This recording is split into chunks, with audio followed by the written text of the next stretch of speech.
ఇప్పుడు దానం గారు బీఆర్ఎస్ నుంచి గెలిచారు ఖైరతాబాద్ లా, మళ్ళీ కాంగ్రెస్ లోకి పోయారు.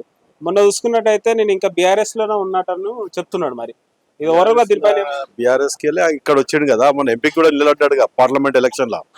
అయితే ఇప్పుడు చూస్తే మన కాంగ్రెస్ కి ఇక్కడనే వచ్చినట్టు అనిపిస్తుంది. మరి మొన్న అన్నాడు కదా దానం గారు, ఏమన్నారు, నేను ఇంకా బీఆర్ఎస్ లోనే ఉన్నా అనేసి కూడా చెప్తున్నారు. మరి ప్రజలను కన్ఫ్యూజ్ చేస్తున్నట్టు అనిపిస్తుంది. కన్ఫ్యూజ్ అవుతుంది, అది ప్రజలు కన్ఫ్యూజ్ అవుతున్నారు అంతే, ఏం లేదు.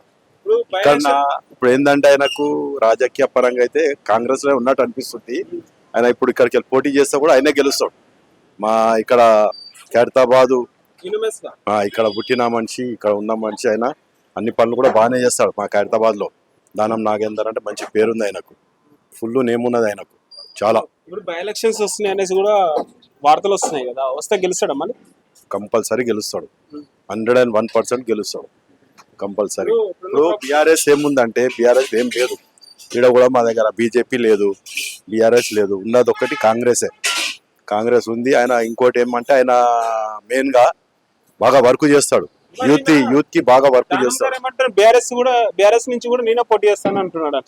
ఎట్లయితే రెండు దిక్కులు ఎట్లయితే, రెండు దిక్కులు కాదు కదా, ఏదైనా ఒక దిక్కు అవుతుంది కదా, వన్ సైడ్ అవుతుంది కానీ రెండు దిక్కులు కాదు కదా ఎప్పుడే కానీ.